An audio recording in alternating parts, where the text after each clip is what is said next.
Itinanggi ni Romel Padilla ang pananakit kay Catherine Bernardo para ipagtanggol si Daniel Padilla.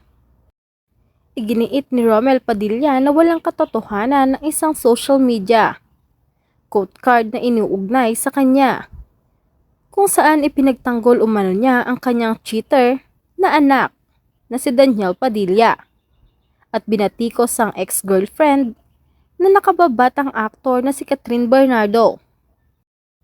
Pinakita ni Romel ang screenshot ng peking quote card kasama ang social media account na kumakalat nito sa pamamagitan ng kanyang Facebook page noong Martes, April 16, 2024. Ang part of the quote reads, "Puro kayo panghuhusga kay Daniel na cheater siya. Akala nyo naman ang lilinis nyo.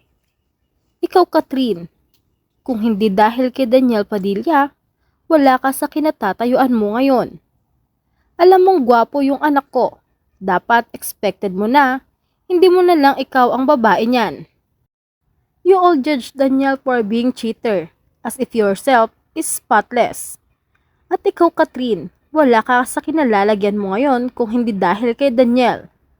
Alam mo naman na gwapo ang anak ko, kaya dapat inaasahan mo na siya. Magkaroon ng ibang mga babae bukod sa'yo." Bulalas ni Romel sa caption na fake news. Huwag po paniwalaan at ikalat. Ito po ay may pananagutan sa batas.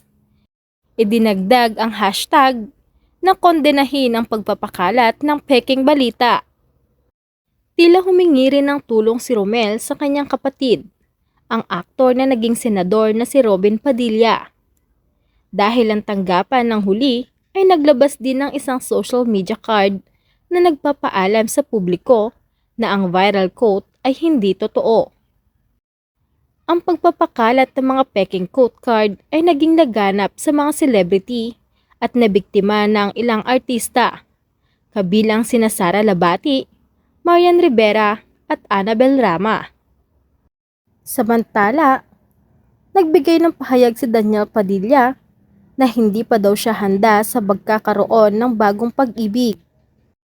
Iginiit ni Daniel Padilla na hindi pa siya naghahanap ng bagong pag-ibig dahil idiniin niyang balak niyang mag-focus sa kanyang karir.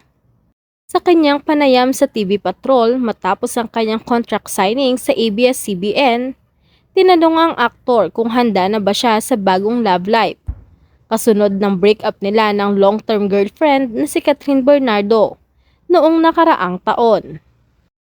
Nang tanungin kung paano niya kinakaya ang mga araw na ito, binigyang diin ni Daniel na gumugugol siya ng maraming oras sa kanyang pamilya na nagpaunawa sa kanya ng ilang mga aral sa buhay.